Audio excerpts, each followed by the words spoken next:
আমরা ভুল করে এসেছি। প্রভু বলেছে যাও, জীব তুমি সেখানে যাও। তুমি যদি সেখানে না যাও তোমার মা যাবে মারা, আর তোমার মা মারা গেলে 84 মধ্যে তোমাকে আবার আসতে হবে। তুমি সেখানে যাও, সেখানেও আমাকে পাবে। কি রূপে পাবে? তোমাকে গুরু রূপে পাবে, আমাকে সাধুগুরু রূপে পাবে। আমি মধ্যধামে যাব, তোমাকে কথা দিয়েছি। কিন্তু আমরা কি করছি? এখানে এসে হেলায় হেলায় আমরা তাকে ভুলে গেছি। আসলে কিন্তু ভুলে গিয়েছি, আবার যাইও না। কেননা তোমার দশমীটা সংস্কারের মধ্যে এই আজকে তিথিটা হলো, এটাও কিন্তু দশম সংস্কারের মধ্যে। তাই আমরা ওই বাচ্চাটা কেঁদে কেঁদে যখন বড় হয়ে যায়, আমরা যখন ভুলে যাই, তখন কি বলে জানেন? পদকর্তা ওখানে কলম দিলেন। কি কলম দিলেন? ওই আমরা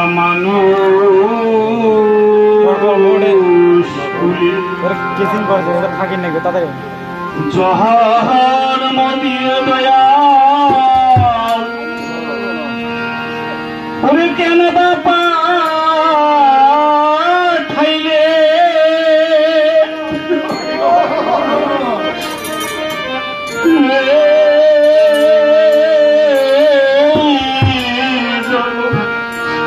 আমার গেলে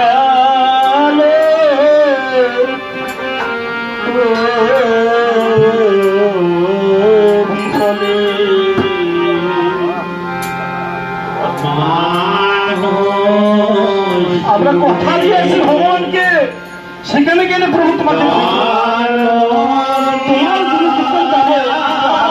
সমাজে এমন হয়ে গেছে, সময় নাই।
কলম দিলেন এক মা কি করলো ছেলেকে বললো খোকা রে তোমাকে একটা কথা বলি খোকা তোমার কাছে তো কোনদিন চাইনি আমি যে কখন চলে যাবো খোকা তুমি আমার জন্য কিছু পাকা ফল নিয়েছো বললো মা আমি কি ফল নিয়েছো আমার দুটি কোলা খেতে ইচ্ছে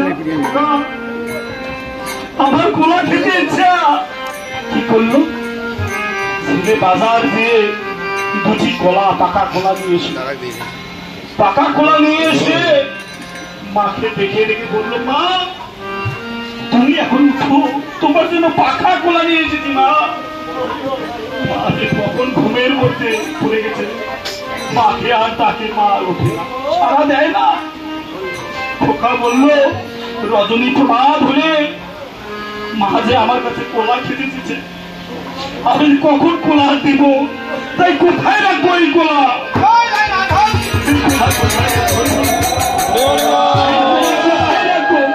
কি করবো ওই খোকা কোথাও না রেখে এই বুকের মধ্যে রেখে দিল কোলা এই কোলার বুকের মধ্যে রেখে দিয়ে কখন যে এই কোলার পিঠের মধ্যে চলে আসলো আর কোলা খাওয়ার উপযোগী নয় পরের দিন সকাল হয়ে অর্জনে প্রভাত হতে গেলে ওই মা খোকাকে বলল খোকা আমার জন্য কোলা নিয়ে এসেছি মা তোমার জন্য আমি কোলা নিয়ে এসেছি মা কিন্তু খাওয়ার কোনো উপযোগী না আমি বুকের মধ্যে রেখে দিয়েছি তুমি কখন যাবে কিন্তু সেই কোলা পিঠের মধ্যে চলে এসে কোলা খাওয়ার উপযোগী না মা কেটে কেটে বললো ওখানে তোকে 10 দিন 10 মাস আমি এই গর্বে ধারণ করছিলাম, আমি এই গর্বে ধারণ করেছিলাম তোমাকে একটা আসন লাগাই দিয়েছি, আর তুমি আমাকে দুটি কলা খাওয়াইতে পারলে না। খোকা খিদে খিদে বললো আমার মায়ের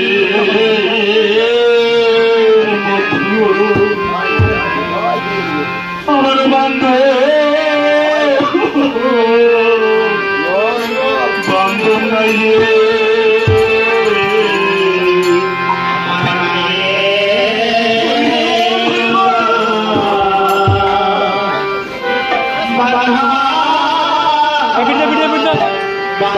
নাই আমি কত জানো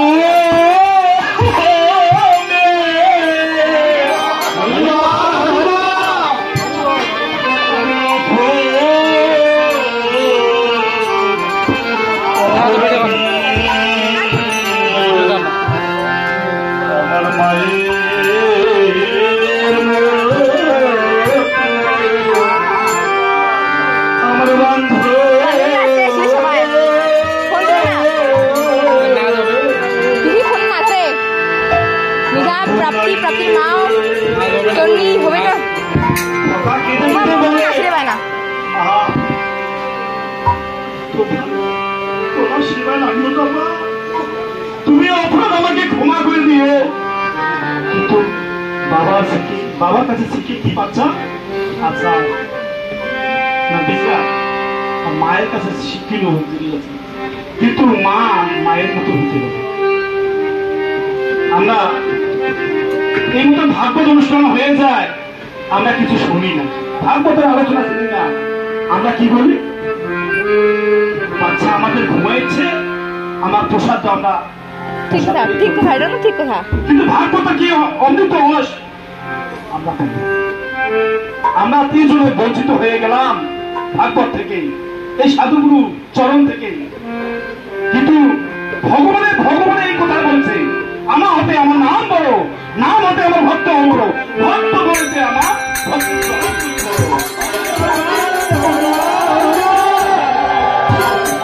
আমার মাতা পিতা, ভক্ত আমার গুরু,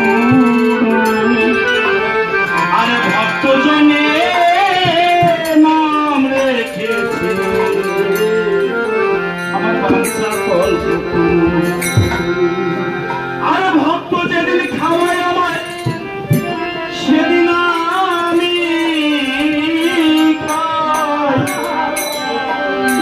ভক্ত যেদিন না খাওয়ায় আমার সেদিন আমি ভক্তকে এইরকম করে ভগবানের প্রিয় ভক্ত কে ছিল? নারদ। নারদ কিন্তু সেকেন্ডে স্বর্গমর্ত কথা, নারদ কিন্তু বিনা বাজাইতে, কিন্তু নারদের একটা দোষ আছে, সবসময় কিন্তু কন্টিনিউ লাগে। কিন্তু নারদ একদিন ভগবানকে বললো, বাবার সাথে অন্য কথা হয়েছে, তোর বন্ধুর বাড়ি থাকিস,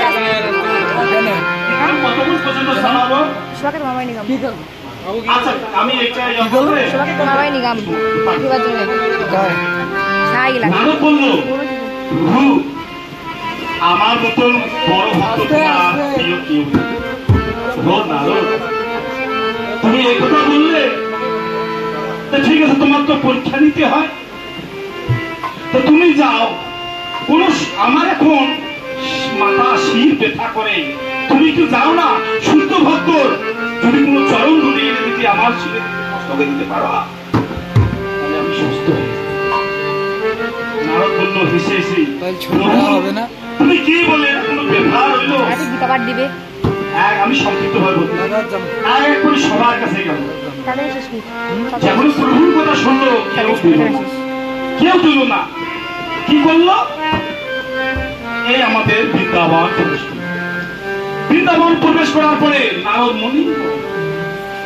নারদের মন খুব মনে রাধারানী দেখে বলেছে, নারদ তুমি তো এই যে সর্বমর্ত বিনা বাঁচাও, কৃষ্ণ নাম করতে আমার প্রভু কেমন আছে? নারদ আর কথা বলে না, একবার, দুইবার, তিনবার বলে, নারদ, নারদ তুমি বলো আমার প্রভু কেমন আছে? নারদ বলল, প্রভু ছিঁড়ে পেতা, যদি কোন শুদ্ধ ভক্ত তার চরণ ধরে যদি দেয়, প্রভুর পেতা সেরে যাবে। রাধারানী বললেন, তুমি এই কথাটা বলার জন্য এতক্ষণ সময় লাগে? তুমি চরণ ধুয়ে নিয়ে এসেছো, কি কিসে নিয়ে যাবে? তুমি তো কোনো কিছু নিয়ে আসেনি। তোমার ওই নামাবলিটা আছে না, ওই নামাবলিটা দাও। কি করলো? ভক্তমন্ডলী সবাই তাকে চরণ ধুয়ে দিল। ললিতা আলিশা কাশি যখন দিল, নারদ বলল যে তুমি কোথায় কোথায় এই চরণ তুলে দিচ্ছ? রাধারানী একটা বললো, তুমি জানো না নারদ, তুমি জানো না, তুমি এই চরণ তুলি তুমি প্রভুর কাছে নিয়ে যাও। প্রভুর কাছে যখন নিয়ে যায়, প্রভু সুস্থ। নারদ প্রভুকে বললো, প্রভু কিছুক্ষণ আগে দেখলাম তুমি অসুস্থ, আজকে সুস্থ হয়ে গেল। ও নারদ, যখন ওই শুদ্ধ ভক্তের চরণ তুলি আমি পেয়েছি, আমি চরণ তুলিতে এখন নিয়ে এসেছি। না, আমি চরণ তুলি কোথা পেয়েছি? ওই নামের মধ্যে, ওই নামের মধ্যে আমি চরণ তুলি যখন পেয়েছি তখনই আমরা কিন্তু সুস্থ হয়ে গেছি। তাই নদিয়া নগরীরা বলতেছে, এক নগরী আরেক নগরী বলতেছে, আমি নাম কোথায় ছিল রে। সবাই একটু হাত তালি দেবো, আমরা এই গীতটাই শেষ করবো। আর পরবর্তী গীত আসেন পাঠ হবে। আমি রে নাম কোথায় ছিল